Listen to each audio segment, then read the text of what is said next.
우리에게 주시는 하나님의 말씀은 히브리서 11장 32절부터 40절까지 말씀입니다. 신약성경 366면 히브리서 11장 32절부터 40절까지 말씀입니다. 이 계시의 말씀을 제가 받들어 읽어드릴 때 살아계신 하나님의 음성을 들으실 수 있기를 바랍니다. 내가 무슨 말을 더하리요? 기드온, 바락, 삼손, 입다, 다윗 및 사무엘과 선지자들의 일을 말하려면 내게 시간이 부족하리로다. 그들은 믿음으로 나라들을 이기기도 하며 의를 행하기도 하며 약속을 받기도 하며 사자들의 입을 막기도 하며 불의 세력을 멸하기도 하며 칼날을 피하기도 하며 연약한 가운데서 강하게 되기도 하며 전쟁에 용감하게 되어 이방 사람들의 진을 물리치기도 하며 여자들은 자기의 죽은 자들을 부활로 받아들이기도 하며 또 어떤 이들은 더 좋은 부활을 얻고자 하여 심한 고문을 받되 구차히 풀려나기를 원하지 아니하였으며 또 어떤 이들은 조롱과 채찍질뿐 아니라 결박과 옥에 갇히는 시련도 받았으며 돌로 치는 것과 톱으로 켜는 것과 시험과 칼로 죽임을 당하고 양과 염소의 가죽을 입고 유리하여 궁핍과 환난과 학대를 받았으니 이런 사람은 세상이 감당하지 못하느니라. 그들이 강야와 산과 동굴과 토굴에 유리하였느니라. 이 사람들은 다 믿음으로 말미암아 증거를 받았으나 약속된 것을 받지 못하였으니 이는 하나님이 우리를 위하여 더 좋은 것을 예비하셨은즉 우리가 아니면 그들로 온전함을 이루지 못하게 하려 하심이라. 아멘. 절벽에서 떨어지다가 나무 뿌리를 잡은 사람 이야기를 들으신 적은 있으시리라고 생각을 합니다. 어떤 사람이 낭떠러지에서 떨어지다가 나무 뿌리를 잡고 간신히 목숨을 건지고 살아나기 위해서 산언덕 위를 바라보며 소리를 지릅니다. 거기 누가 없습니까? 누구라도 계시면 저를 좀 살려주십시오. 소리 지르다가 생각하기를 자기가 가지고 있는 믿음을 가지고 기도를 드립니다. 예수님 정말 살아계시면 지금 이 시간에 저한테 오셔서 저를 좀 살려주시기를 바랍니다. 그렇게 간절히 기도를 드렸는데 진짜 그 절벽 위에 예수님이 나타나셨습니다. 나타나셔서 예수님이 질문합니다. 내가 너를 살려줄 줄을 믿느냐? 이 사람이 믿음으로 고백합니다. 예, 믿습니다. 주님이 저를 살려주실 줄로 믿습니다. 주님이 다시 재차 질문하셨습니다. 내가 진짜 너를 살려줄 줄을 믿느냐? 그때 이 사람이 다시 한번 똑같이 대답을 합니다. 예, 주님이 저를 살려주실 줄로 믿습니다. 그러자 예수님이 위에서 이렇게 말씀하셨습니다. 그렇다면 지금 네가 붙잡고 있는 그 나무 뿌리를 놓아라. 이 말씀을 듣자마자 이 사람이 잠시 고민하더니 대답합니다. 거기 예수님 말고 또 다른 사람은 없습니까? 이렇게 질문했다고 합니다. 매달린 절벽에서 손을 뗄 수 있는가? 들어보셨죠? 인문학 강의로 요새 뜨고 있다는 철학자요 인문학자인 강신주 박사님이 쓴 책 제목입니다. 매달린 절벽에서 손을 뗄 수 있는가? 막상 책 속에서 풀고 있는 내용은 제가 생각했던 거하고는 좀 다른데요. 저자는 독자에게 질문을 던집니다. 우리가 절벽 위에서 계단이나 사다리에 의존하여 절벽에 매달려 있을 것인가? 아니면 그 계단과 사다리를 걷어차고 스스로 설 것인가? 맞기는 맞습니다. 계속 매달려 있을 것인가? 걷어차고 스스로 서는 것이 분명히 맞기는 맞습니다. 그렇지만 이 걷어차고 스스로 선다라고 하는 것이 쉽지 않다는 것이죠. 왜냐하면 걷어차는 것까지 할 수 있을지 모르겠지만 그 이후에 정말 매달려 있는 절벽에서 사다리 없이 설 수 있느냐라고 하는 질문이 남기 때문입니다. 나무 뿌리를 놓을 수는 있지만 이것을 놓게 되면 어떻게 될지 모르는 내 삶, 내 운명 앞에 우리는 끊임없는 의심과 불안감이 생겨날 수밖에 없다라고 하는 것입니다. 우리가 읽는 경전으로 성경은 믿음을 강조합니다. 이 신앙이라고 하는 건 믿음을 갖는 일이기도 하지만 특별히 기독교 신앙은 더더욱 믿음을 중요하게 여깁니다. 오늘 우리가 읽은 이 본문 그 앞에 히브리서 11장 6절에서는 믿음의 중요성을 이렇게 우리에게 강조해 줍니다. 믿음이 없이는 하나님을 기쁘시게 하지 못하나니 하나님께 나아가는 자는 반드시 그가 계신 것과 또한 그가 자기를 찾는 자들에게 상 주시는 이심을 믿어야 할지니라. 믿음이 우리 하나님을 기쁘시게 하는데 두 가지가 필요합니다. 첫째, 하나님 계신 거 믿어야 하고, 둘째, 하나님을 찾을 때 하나님이 상 주신다는 사실을 믿어야 된다는 거예요. 이렇게 믿음을 강조하는데 실상은 이 두 가지가 다 어렵습니다. 지난주에도 우리가 불안으로부터 마음을 지키기 위하여 염려하지 말고 기도하라. 그러면 하나님의 평안이 임할 것이다 말씀 들었습니다. 그런데 문제는 정말 하나님이 살아계시는지, 살아계신 하나님이 내 기도를 들으시는지, 들으시고 정말 응답하시면서 나에게 평안을 주신지, 이 사실을 믿는 것이 참 어렵습니다. 그래서 우리 교단 신학에서는 한편이 믿음이라고 하는 것도 은혜로 하나님이 주시지 아니하면 참 어려운 거라는 거예요. 이걸 감리교에서는 선제적 은총이라고도 표현을 하는데, 미리 주신 은총인 이 믿음이라고 하는 것이 있었기 때문에 믿을 수 있는 거지, 우리의 힘으로 안 믿어지는 걸 억지로 믿는 것이 쉽지 않다는 것을 말씀합니다. 그렇다고 해서 이 시간에 여러분들에게 미리 말씀드리는 것은 안 믿어지기 때문에 나는 믿을 수 없고 그래서 나는 믿지 못하겠다라고 쉽게 단정하거나 포기하지는 마시기 바랍니다. 먼저 말씀을 드리자면, 믿음이 없기로 따지면 저도 참 믿음이 없는 사람입니다. 저는 어렸을 때부터 성장 과정 중에 여러 가지 경험과 상처로 인해서 아주 의심이 많은 사람입니다. 잘 믿지도 못하고요.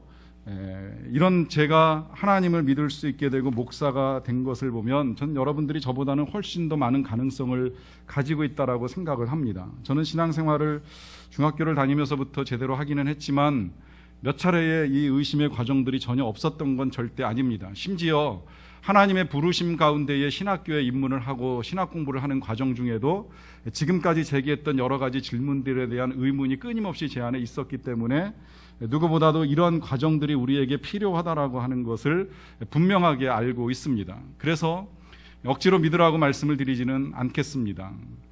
이번에 우리나라를 방문하시는 카톨릭의 프란치스코 교황께서 행복하게 살기 위한 10가지 계명 말씀하신 거 들으셨죠?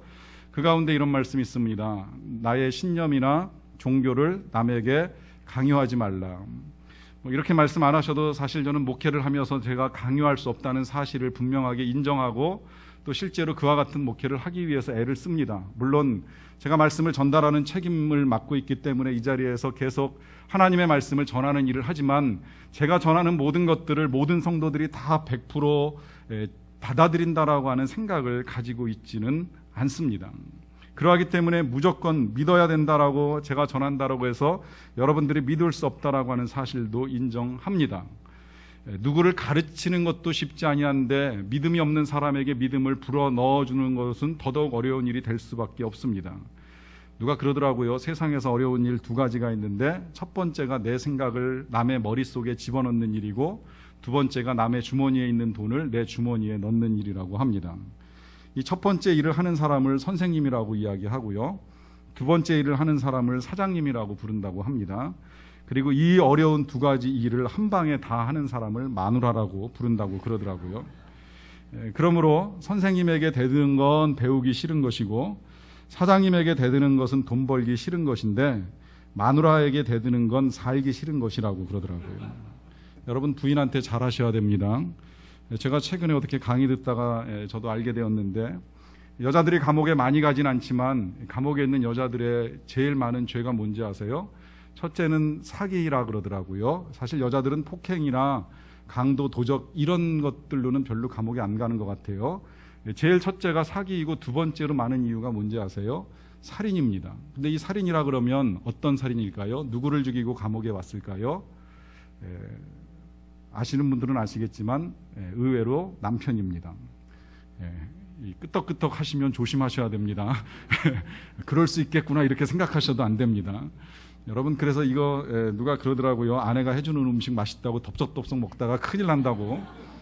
그리고 자나깨나 아내 조심, 자는 아내 다시 보자 이렇게 이야기하는데, 여러분, 그렇게 가까이 사는 가족을 믿을 수 없다라고 한다면 교회 다니는 아내를 불안하게 생각하지 마세요. 적어도 제가 이렇게 말씀드리기 때문에 오늘 이 말씀에 여기 아내 되시는 분들이 같이 책임을 좀 져주셔야 되는데, 교회를 다니는 분이 그런 일을 할 가능성은 없습니다. 그리고 교회를 많이 다니시는 분일수록 그런 일을 할 가능성은 더더욱 없습니다. 그리고 그러한 일로 인하여서 교회를 자주 가고 신앙생활을 하는 아내를 불안하게 생각할 필요는 없습니다. 사실 사람에 따라서는 아내가 자주 교회를 들락날락하는 것을 불편하게 생각하시는 분들도 계실지 모르겠는데, 여러분 오히려 그걸 감사하고 다행스럽게 생각하십시오. 만약에 아내가 교회 아닌 술집을 들락날락거린다, 아니면 무슨 클럽을 들락날락거린다, 별로 좋을 것이 없지요. 진짜 조심해야 될 건 교회를 간다 그러고 엉뚱한 데 가는 사람일지는 모르겠지만, 정말 교회를 가기로 생각하고 교회만 들락날락거리는 사람이라고 한다면 크게 문제를 일으킬 가능성은 없습니다.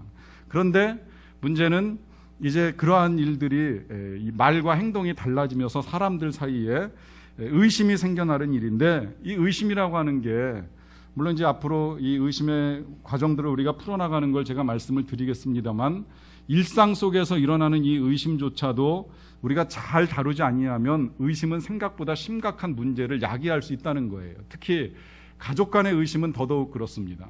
한번 의심에 빠지기 시작하면 서로에 대한 불신이 커지면서 그 불신을 해소하는 것이 점점 더 어려워지는 문제에 부딪힐 수 있습니다.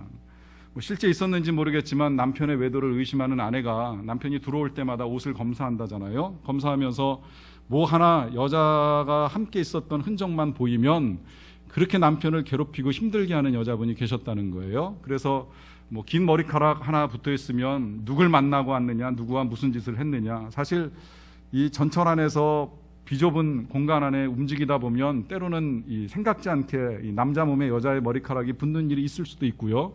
저같이 차 한 대를 가지고 아내하고 교대로 운전을 하다 보면 제 몸에 제 아내의 머리카락이 묻는 일도 가끔은 있습니다만, 이제 이런 거 하나가 눈에 보이면 외도로 간주하고 계속해서 추궁하고 이제 물어보는 일을 하게 되는 거예요. 그러다 보니까 이제 남편이 계속해서 자기 몸을 돌보는 일을 하게 되는데, 긴 머리카락이 나오면 긴 머리카락의 여자를 만났다고, 또 남편의 머리카락이 떨어져 있음에도 불구하고 짧은 머리카락의 여자를 만나면, 머리카락을 보게 되면 쇼커트한 여자를 만났느냐, 이런 식으로 계속 질문을 하던 여자가 어느 날 남편이 퇴근하고 들어왔는데 몸을 검사하면서 아무것도 찾지 못했어요. 그러니까 울면서 하는 말이, 이젠 이 남자가 대머리 여자를 좋아해요, 그러면서 계속해서 남편을 의심하는 걸 거두지 아니하였다는 이야기가 있습니다. 여러분, 이 의심이라고 하는 건 처음부터 우리가 이 필요한 의심과 불필요한 의심을 구분할 필요가 있습니다. 건전한 믿음을 갖는 과정 중에 우리가 의문을 갖고 의문의 답을 찾아나가는 일은 있을 수 있겠지만, 삶에 아무런 유익이 안 되는 의심까지 가질 필요는 없다는 거예요. 왜냐하면 끝없이 의심이 신뢰가 깨지는 결과를 가져오기 때문입니다. 요새 우리나라의 건전한 교회들이 이 신천지나 여러 이단 종파들로 인하여서 걱정하는 일들이 많습니다. 교회에 새가족처럼 찾아 들어와서 교회를 혼란스럽게 하는 일들이 몇 차례 발각되었기 때문입니다. 건강한 교회를 유지해 가기 위하여서 교회가 불순한 세력이 들어오는 것을 막을 필요는 있다라고 생각을 하는데, 이게 잘못되면요, 오히려 교회 새로 등록하는 모든 교인들에 대한 의심이 생겨납니다.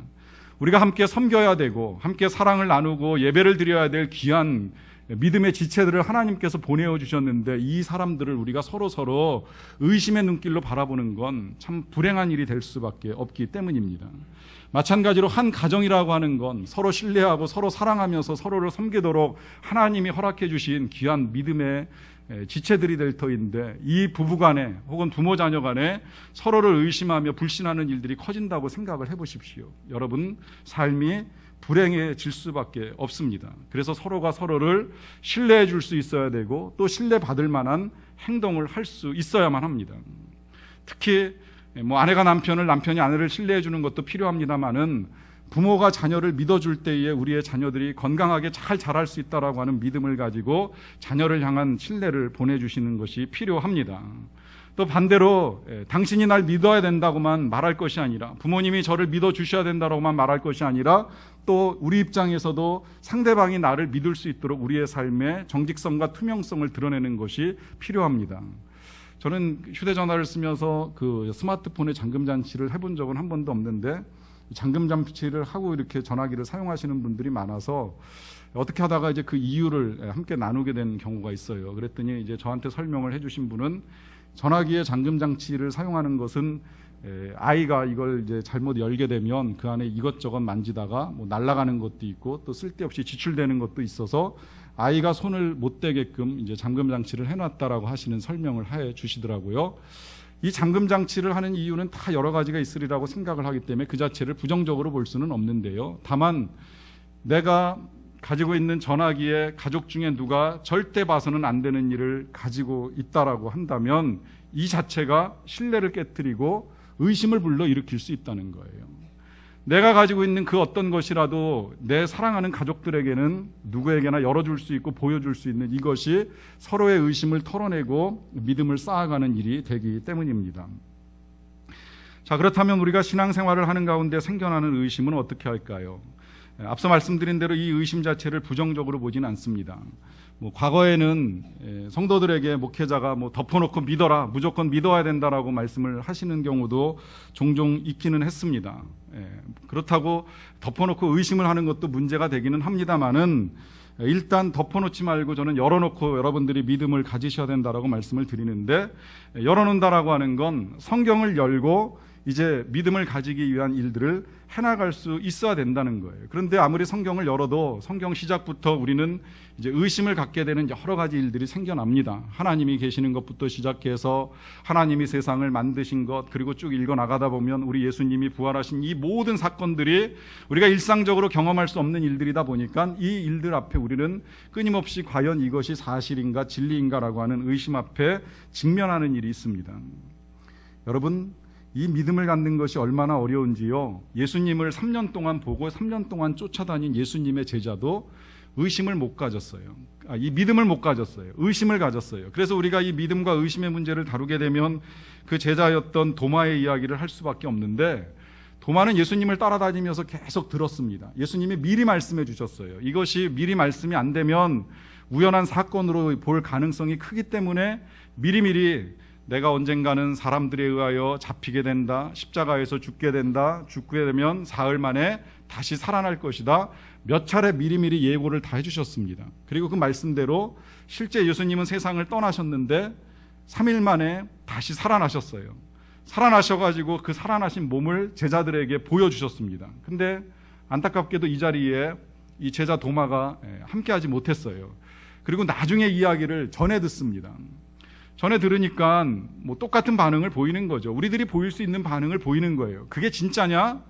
내 눈으로 보기 전에는 믿을 수가 없다. 내 눈으로 그 상처를 확인하고 그 상처, 못자국 난 손에다가 내가 손가락을 넣어보기 전에는 너희들이 지금 하는 말을 믿을 수 없다라고 버팁니다. 근데 나중에 시간이 지나서 실제 예수님이 오셔서 이 도마에게 모든 걸 다 보여줬어요. 예수님의 손도 보여주고 옆구리도 보여주셨습니다. 이제 그때 도마가 인정을 하면서 나의 주 나의 하나님이십니다 고백을 하는데, 이제 그때 예수님이 하신 말씀이 이렇습니다. 너는 나를 본고로 믿느냐? 보지 못하고 믿는 자들은 복되도다. 이 말씀을 이제 해석하기에 따라서 도마의 의심이 책망을 받았다고 볼 수도 있겠습니다만은 저는 그렇게 보지는 않습니다. 이건 분명히 이 도마가 믿음을 갖기 위하여서 필요했던 과정입니다. 도마 아니라 누구라도 정말 사람이 죽었다가 살아난다라고 하면 그걸 그저 그냥 믿음으로 수용하는 것이 그만큼 어려울 수밖에 없다라고 하는 것이지요. 그런데 도마는 이제 그런 생각 속에서 예수님을 만나고 난 다음에 확인하고 이제 들은 이 예수님의 말씀은 이런 의미입니다. 기왕이면 안 보고도 믿을 수 있어야 된다. 어떻게 세상에 있는 모든 것들을 다 보고 믿을 수만 있느냐? 때로는 보지 못하고 믿는 믿음이 얼마나 귀한 것인지도 알 수는 있어야 된다는 거예요.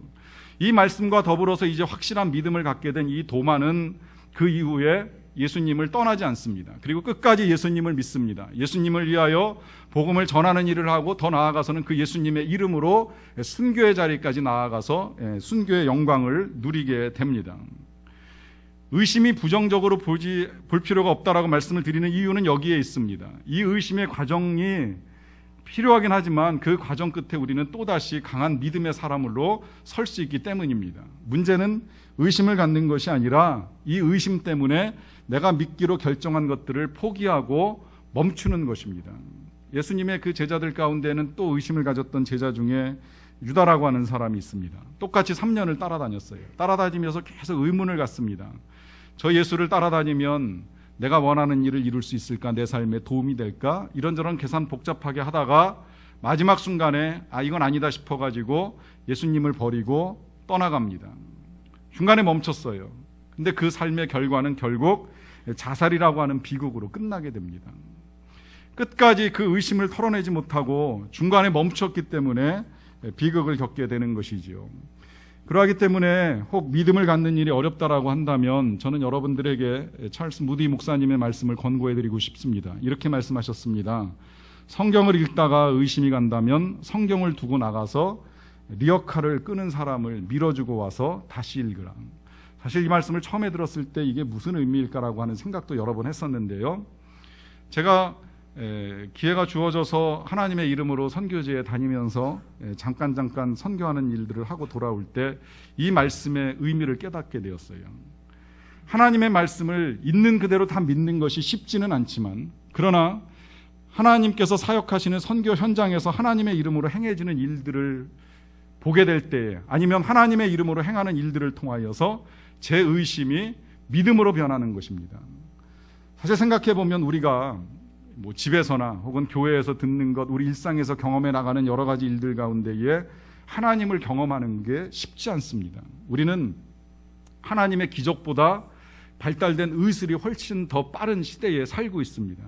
하나님의 능력보다는 내 능력으로 할 수 있는 일들이 점점 더 커지면서 하나님의 능력에 대한 의존도가 점점 줄어들고 있습니다. 과거 농경사회야 하나님이 비를 내려주시고 햇볕을 때를 따라 비춰주지 아니하시면 우리가 살 수 없었지만, 지금은 그와 같은 일 없어도 우리가 물을 가둘 줄도 알고 인공적으로 빛을 생산해내서 농작물이 자라는 일을 어느 정도 해나갈 수 있기 때문에 하나님의 기적에 대한 기대가 점점 사라집니다. 그러나 선교 현장은 놀랍습니다. 선교 현장에는 지금도 하나님의 하시는 일이 확연하게 드러납니다.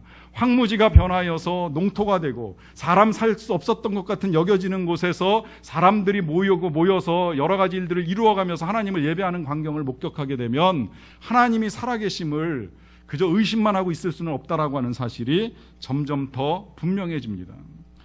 그럼에도 불구하고 우리가 그와 같은 일을 할 수 없거나, 또 때로는 우리의 일상 속에서 우리의 믿음이 흔들릴 때 우리의 마음을 지키기 위하여 우리가 어떻게 할 것인가, 히브리서는 바로 그렇게 흔들리는 마음을 가진 사람들을 위하여 쓰여진 책인데요, 이 책을 보기 전에 이런 말씀을 드리고 싶습니다. 법정에서 피해자나 피의자의 진술이 사실임을 확인하기 위하여 취하는 방법이 여러 가지가 있는데, 제일 많이 사용하는 건 첫째는 아무래도 증거겠죠. 증거가 없을 때에 하는 방법은 증인을 찾아서 신문하는 겁니다. 이 증인의 신문은 중요하지요. 사실을 밝히는 것이어야 되기 때문에 선서를 하고 위증을 하는 경우에는 반드시 처벌을 받게 되어 있습니다. 그래서 이 사람들에 따라서는 유죄나 무죄를 입증하기 위하여 많은 증인들을 세우는 일이 있습니다. 오늘 우리가 읽은 이 히브리서 11장이 넘어가고 12장 1절이 시작되면 이렇게 말씀합니다. 우리에게 구름같이 둘러싼 허다한 증인들이 있다. 이 구름같이 둘러싼 허다한 증인들이라고 하는 것은 바로 이 하나님께서 살아계신 것을 분명하게 경험하고 증거하는 사람들이라고 할 수 있겠는데, 그 증인들이 실제로 보여주는 증거가 오늘 이 히브리서 11장의 말씀입니다. 히브리서 11장은 믿음으로 살다가 이 세상을 떠난 사람들의 이야기라고 할 수 있겠는데요, 아담의 아들이었던 아벨로부터 시작해서 수많은 믿음의 선배들의 이야기가 있습니다. 지면도 부족하고, 성경에서도 그렇게 표현했어요. 시간이 부족하기 때문에 다 쓸 수 없다라고 하면서 생략을 했는데, 그래서 우리도 다 읽지는 못했지만 그 가운데 오늘 읽은 이 본문 속에서는 그들의 의심을 털어내고 믿음으로 이긴 이유들이 나옵니다. 그 첫 번째 이유는 바로 그들이 믿음을 통하여 하나님의 놀라운 기적을 기대하고 또 그것을 실제로 경험하였기 때문입니다. 오늘 본문 중에 33절과 또 34절의 말씀을 제가 다시 읽어드리겠습니다. 그들은 믿음으로 나라들을 이기기도 하며 의를 행하기도 하며 약속을 받기도 하며 사자들의 입을 막기도 하고 불의 세력을 멸하기도 하며 칼날을 피하기도 하며 연약한 가운데서 강하게 되기도 하며 전쟁에 용감하게 되어 이방 사람들의 진을 물리치기도 하였다는 것입니다. 믿음을 갖는 것이 중요한 이유가 여기 있습니다. 그것은 이 믿음이 하나님의 놀라운 기적과 능력을 불러일으킬 수 있기 때문입니다. 그래서 믿음을 통하여서 우리가 우리의 힘으로 할 수 없는 일들, 우리의 힘으로 생각조차 할 어려운 일들이 이루어지는 것을 보게 됩니다. 믿음의 사람들은 그것을 기대하였고 또 그들이 믿은 대로 그와 같은 기적을 경험한 것입니다. 그런데 읽어나가다 보면 오히려 믿음보다 의심이 더 커질 수도 있다라고 하는 생각이 들어요. 정말 믿음으로 나라를 이기나, 믿음으로 사자의 입을 막는가, 또 믿음으로 칼날을 피할 수 있는가, 또 이런 의문까지 제가 가지게 되었습니다. 이 사람들은 이렇게 사자 앞에 설 때, 칼날 앞에 설 때에 전혀 정말 믿음만 갖고 불안함 없이 두려움 없이 담대하게 설 수 있었는가 하는 질문까지 해보는 겁니다. 여기 지금 믿음으로 사자들의 입을 막은 사람, 그러면 제일 먼저 생각나는 사람은 다니엘이라고 하는 선지자가 되는데요, 다니엘은 성경의 기록대로 하면 사자굴에 던져지는 일이 있었습니다. 그런데 살아서 걸어 나옵니다. 그 일이 있기 전에 다니엘이 하나님 앞에 기도를 드리고 자신이 가지고 있는 믿음을 왕 앞에서 분명하게 이제 고백하는 일이 있는데, 왕 당신이 나를 저 사자굴에 집어넣는다고 할지라도 내가 믿는 나의 하나님이 나를 저 사자굴에서 건져 주실 것이라고 하는 자신의 믿음을 그대로 드러냅니다. 그런데 그렇게만 이야기하고 멈추는 것이 아니라 그 뒤에 이런 고백까지 함께 합니다. 만약에 그리 아니하실지라도, 하나님께서 나를 그렇게 저 사자굴에서 살려내지 아니하실지라도, 그럴지라도 내가 나의 하나님을 부정하거나 거부하지는 않겠습니다. 여러분, 무슨 의미일까요? 물론 제가 선지자를 감히 이렇게 말씀드려서 죄송하기는 합니다만은, 어쩌면 이 선지자의 마음속에도 의심이 있었다는 거예요. 그 의심은 내가 사자굴에 들어갔을 때 하나님께서 살려내실 수도 있지만 그 하나님께서 나를 그냥 내버려 두사 나를 죽게 하실지도 모르겠다. 이 의심 가운데 그러나 그는 하나님을 믿는 믿음을 포기하지 아니하고 사자굴에 들어갔다가 하나님의 은혜와 능력 가운데 걸어 나올 수 있는 경험을 하게 됩니다. 여러분, 이 말씀은 하나님의 사람도 흔들릴 수 있다는 거예요. 의심이 있을 수 있다는 거예요. 어떻게 무조건 100% 믿기만 하고 나아갈 수 있겠느냐라고 하는 거예요. 그러나 그 과정 중에도 하나님을 향한 믿음은 온전히 버리지는 아니하였다라고 하는 것입니다. 그렇게 보면 이 믿음을 갖는다라고 하는 것, 의심으로부터 우리의 마음을 지킨다라고 하는 것을 저는 여러분들에게 무조건 믿으라고 말씀드리지 못하는 것이 바로 여기에 있습니다. 여러분들의 삶에 기적이 나타날 것입니다. 놀라운 변화와 능력들이 임하게 될 것입니다가 아니라, 거기에 더 나아가서 이 믿음이라고 하는 것은 때로는 기적이 없어도 하나님을 신뢰하는 믿음을 가지고 살아가는 것을 의미합니다. 그 증거는 그 밑에 이제 36절부터 37절까지 기록이 되어 있는데요. 이렇게 말씀합니다. 또 어떤 이들은 조롱과 채찍질뿐 아니라 결박과 옥에가 치는 시련도 받았으며 돌로 치는 것과 톱으로 켜는 것과 시험과 칼로 죽임을 당하고 양과 염소의 가죽을 입고 유리하여 궁핍과 환난과 학대를 받았다. 여기 보면 믿음으로 살았던 사람들이 좋은 일만 경험하는 것이 아니라 여기 열거된 것들은 사실은 다 별로 그렇게 썩 좋은 것들이 아니에요. 고문, 핍박, 조롱, 결박, 가난, 궁핍, 학대, 다 힘든 겁니다. 사실 이런 상황 속에서 하나님을 믿는다? 어렵지요. 우리가 풍요로움 속에서도 하나님을 믿는 게 어렵지만 우리의 삶에 드리워진 어려움 가운데에 하나님의 살아계신 것을 인정한다라고 하는 것도 쉽지는 않습니다. 그런데 놀랍게도 오늘 성경에서 증거하고 있는 이 믿음의 사람들은 그런 과정 중에 하나님을 믿고 있습니다. 그런 과정 중에 자신들의 믿음을 버리지 않습니다. 배교하고 떠나가는 일이 없습니다. 끝까지 하나님을 믿고 나아갑니다. 왜 그럴까요? 이제 우리가 그 이유를 좀 알아야 될 필요가 있는데요. 그 이유를 35절에서 이렇게 가르쳐 줍니다. 여자들은 자기의 죽은 자들을 부활로 받아들이기도 하며 또 어떤 이들은 더 좋은 부활을 얻고자 하여 심한 고문을 받되 구차히 풀려나기를 원하지 아니하였다. 여기 지금 두 가지 부활이 이야기되고 있는데요. 경우에 따라서는 죽은 자를 다시 살아나게 만드시는 하나님의 능력을 경험하는 일이 있었다는 거예요. 이 일은 믿으시든지 아니 믿으시든지 과거에도 있었지만 실은 현재에도 일어납니다. 우리야 지금 의사를 통하여 질병을 고치는 일을 많이 하고 있지만 아직도 선교지에서 특별히 의사나 약품이 충분하지 아니한 아프리카 땅에서는 믿음으로 기도하는 일 가운데 실제 죽었던 아이가 살아나는 일들이 현재에도 일어나고 있는 일입니다. 이와 같이 자기의 죽은 자를 부활로 받아들이는 일이 있기도 하는데 사람에 따라서는 그냥 살려달라고만 구하는 것이 아니라 지금 앞서 말씀드린 대로 여러 가지 고문과 학대와 핍박 속에 죽음의 길로 나아갑니다. 그 이유가 뭐냐? 여기 이 말씀대로 더 좋은 부활을 얻기 원하기 때문이라는 거예요. 여기서 말하고 있는 이 더 좋은 부활이라고 하는 건 현재 이 시대의 삶에서 다시 살아나는 부활을 의미하는 것이 아니라 우리의 삶을 끝내고 죽음이라고 하는 관문을 통과했을 때에 하나님의 나라에서 다시 태어나게 되는 부활을 의미합니다.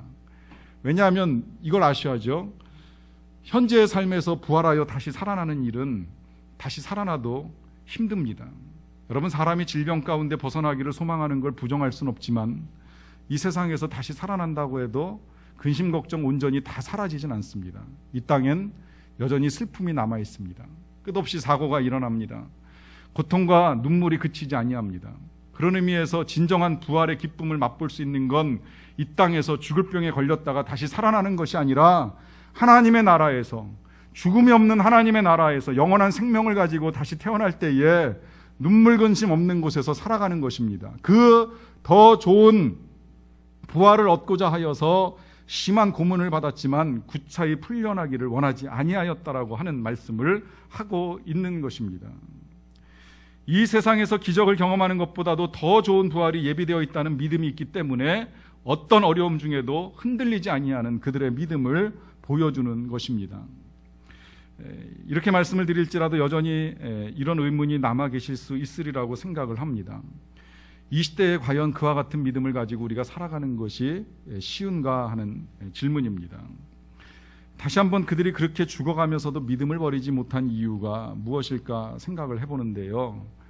여러분, 오늘 이 시간에 우리가 알아야 될 것은 믿음을 가져야 된다라고 하는 사실이 아니라 하나님께서 우리를 사랑하신다라고 하는 사실을 아는 것입니다. 여러분, 우리는 연약하기 때문에 상황에 따라서 우리의 믿음이 흔들리는 일을 경험할 수밖에 없습니다. 그렇지만 우리의 믿음은 흔들릴지라도 우리 하나님께서 우리를 사랑하신다라고 하는 진리는 절대 변하지 않습니다. 영원히 변하지 않습니다. 우리의 믿음의 근거가 그래서 내 생각이나 내 감정, 내 상황에 달려있는 것이 아니라 바로 이 하나님의 사랑에 근거하는 것입니다. 우리 하나님은 내가 믿든 아니 믿든, 내가 의심을 가지던 불신앙의 삶을 살든 우리를 향한 사랑을 흔드시는 일이 없습니다. 믿음의 사람들이 믿음으로 기대를 가질 수 있었던 이유, 아니면 믿음의 사람들이 여러 가지 어려움 중에도 더 좋은 부활을 꿈꿨던 이유는 바로 그들을 하나님께서 사랑하신다라고 하는 생각을 분명하게 가지고 있었기 때문입니다.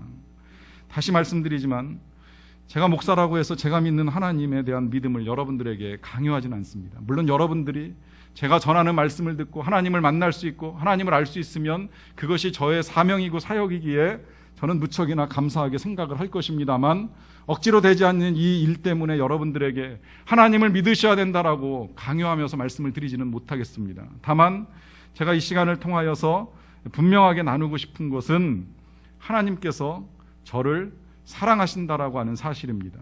저는 앞서 말씀드린 대로 굉장히 의심이 많았지만 이 의심 많은 저를 하나님께서 받아주셨습니다. 하나님의 자녀가 되게 하셨을 뿐만 아니라 하나님의 일꾼으로 세워주셔서 감히 제가 이 목사라고 하는 직분을 가지고 여러분들과 함께 이 하나님의 말씀을 나누는 귀한 일들을 하게 되었습니다. 혼자 힘으로는 할 수 없어서 주저하고 망설이면서 하나님께 나아가 저 아닌 다른 사람은 아니 되겠느냐라고 기도를 드린 적도 여러 번 있었는데, 하나님은 끝까지 저를 불러 이 자리에 세우셨는데, 놀랍게도 이 자리에 서서 이와 같은 사역을 감당하는 동안에 참 많은 사랑을 드러내 주셨습니다. 함께 일할 수 있는 귀한 동역자들, 일꾼들 보내주시고 주의 백성들 보내서 이렇게 말씀 나누게 하시고 이와 같이 교회를 세워가면서 함께 하나님의 증거들을 나눌 수 있는 은혜들을 베풀어 주셨습니다. 이와 같은 일들을 헤아려 보면 정말 많은 사람들이 죄악 가운데 죽어가야 하는 것이 마땅하다라고 할 때에 저 역시도 벼락 맞아 죽을 죄를 짓고 살아가는 인생은 아닌가 하는 생각이 들 때도 많은데, 오히려 살려주시고 또 도와주시는 일들을 통하여 하나님의 충만한 사랑을 경험합니다. 혹 받은 것들, 얻은 것들로 인하여서 하나님의 사랑을 느끼느냐라고 질문하시는 분들이 있을 수 있어서 또 다시 뒤집어 생각을 해봅니다. 내게 있는 것들이 사라지게 될 때에, 내가 가진 것들이 떠나가게 될 때에 과연 그것으로 하나님의 사랑을 의심할 것인가? 절대 그렇지 않습니다.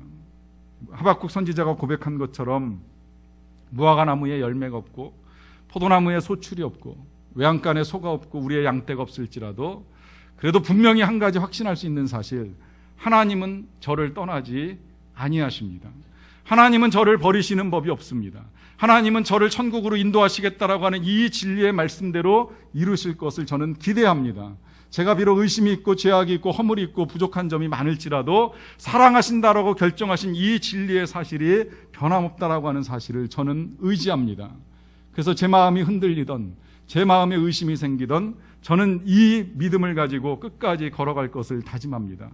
여러분, 그 하나님이 저뿐만이 아니라 여러분들 모두를 사랑하신다는 사실을 꼭 아시기 바랍니다. 그래서 어떤 상황 속에서도 흔들리지 마시고 하나님이 주신 이 귀한 마음 잘 붙들고 살아갈 수 있게 되시기를 간절히 축원합니다.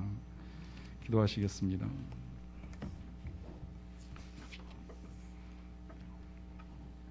성도 여러분, 하나님을 향한 믿음을 갖는다라고 하는 것, 믿음을 가지고 산다라고 하는 것이 쉽지는 않지만 그러나 이 시간에 우리가 이런 한 가지는 좀 결정하고 결단하고 하나님께 고백하고 떠났으면 좋겠습니다. 그건 내가 정말 하나님을 더 잘 알 수 있을 때까지, 하나님을 만나고 하나님의 사랑을 더 깊이 깨달을 수 있을 때까지 이 믿음의 발걸음을 멈추지 않겠나이다. 도마 같은 의심이 있을 수 있고 또 유다같이 흔들림이 있을 수 있겠지만 중간에 멈추어 비극으로 인생을 끝내는 유다가 아니라 그 의심 가운데 끝까지 주님을 만나기 소망하여 주님을 만나고 새 사람 되어 멋진 인생을 살았던 도마처럼 그렇게 이 길을 끝까지 걸어가 보겠습니다라고 하는 고백을 할 수 있었으면 좋겠습니다. 각자의 목소리로 그와 같은 고백을 하는 시간을 잠시 갖도록 하겠습니다. 기도하시겠습니다.